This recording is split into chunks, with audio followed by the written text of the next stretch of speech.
Today we have a storyteller and motivational speaker, Jim Howe, presenting for us. The title of his talk is, I Think for Months and Years. He is here today sponsored by Toastmasters. Jim has been teaching classes and motivating people for over 20 years. He's presented many classes locally for New York State United Teachers and has traveled and spoken from Boston, Massachusetts to Los Angeles, California, and nothing in between. His favorite quote is Zig Ziglar, "You can have everything in life you want if you'll just keep enough other people get what they want. Help enough other people get what they want." I like Zig. Butchered it. I know you will all enjoy the talk. Please welcome Jim Howe.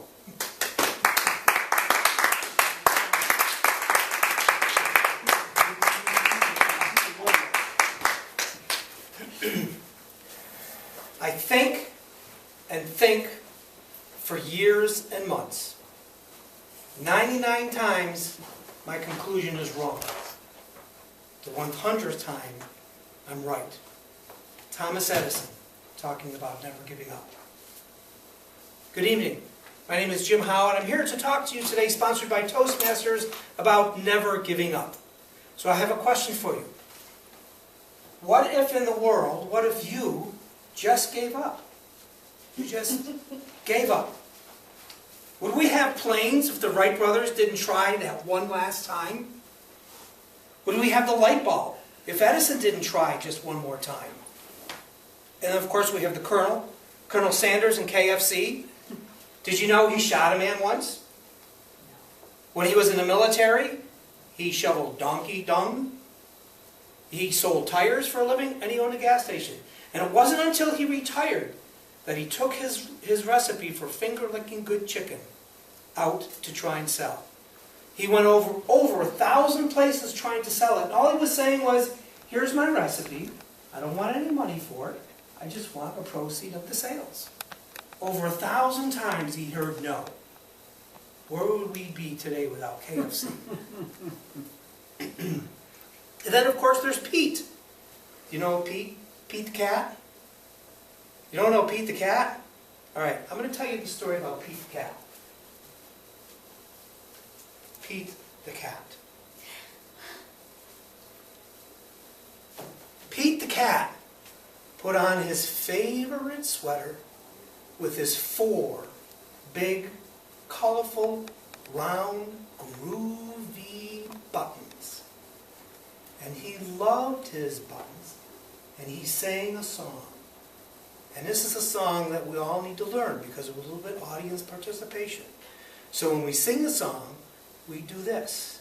And the song is simply, my buttons, my 4 groovy buttons. All right, so let's try it. Ready? My buttons, my buttons, my... Okay, so wait a second. That's kind of like Celine Dion. We want Def Leppard here. We really want to get it. We want to go, my buttons, my buttons. All right, let's try it again. My buttons, my 4 groovy buttons. My buttons, my 4 Oh no! One of his buttons fell off and rolled away. How many buttons does Pete have now? 3. Because 4 minus 1 is 3. Did Pete cry? Goodness, no! Because buttons come and buttons go. And he kept on singing his song. My buttons, my 3 groovy buttons. My buttons, boing! Oh no! Another button fell off and rolled away. How many buttons does Pete have left now? 2, because 3 minus 1 is 2. Did Pete cry? Goodness, no! He kept on singing his song. My buttons, my 2 groovy buttons. My buttons, boing! Oh no! Another button popped off and rolled away. How many buttons does Pete have now? 1, because 2 minus 1 is 1. Did Pete cry? Goodness, no. He kept on singing his song. My buttons, my buttons, my one groovy button. My button, boing, oh no! The last button fell off and rolled away. How many does Pete have now? None, because 1 minus 1 is 0. Did Pete cry? Goodness, no. As Pete looked down at his buttonless sweater, what do you think he saw? His belly button! And he sang his song. My button, still got my belly button. My button, still got my belly button. So it just goes to show that stuff come and stuff go. But do we cry? Goodness, no. We keep on singing our song. Pete is a perseverance kind of a cat. Always on the bright side, always looking up, so he always wins. But there's more to the story. And I'm going to tell you that story now. James Dean was an electrical engineer down in Alabama, Georgia. In high school and college, his friends and his teachers tried to convince him to be an artist. And he always said, I'd love to, but I have to make some money. So he goes on through college and becomes an electrical engineer, working for a local power company. Life is good. In his spare time, James drew pictures of cows and barns and countrysides. And he would take those pictures to the local outdoor art shows and sell them. He had a friend that was the manager for a local humane society, and they were doing an art auction. And Pete had given her several paintings. And she came to him towards the end of the auction and said, James, I need one more picture from you. All of your others are sold. People love your paintings. I need another painting now. So James went to lunch, had a taco, took a Sharpie, some watercolor tubes, and a pencil, and drew the first Pete the cat. That picture sold for $300. After 10 years of working for the electrical company, James quits, $70,000 a year job, retirement, health benefits, gone, and now he is only selling Pete the Cat pictures. Enter the picture Eric Litwin. Eric is a singer-songwriter and a children's books author. So Eric was in his recording studio recording a song.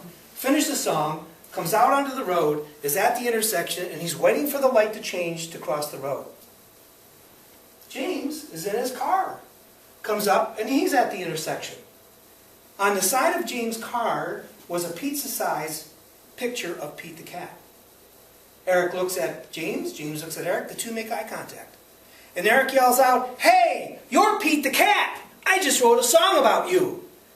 And James, a little bit confused, says, "Okay," yells out the web address, and away he goes. That started the collaboration of James Dean and Eric Litwin. Over 5 million copies have been sold, 14 different languages. In an Austin bookstore one day, when Eric Litwin was singing and telling stories about Pete the Cat, his microphone went out. 200 children stood up and finished the song from memory.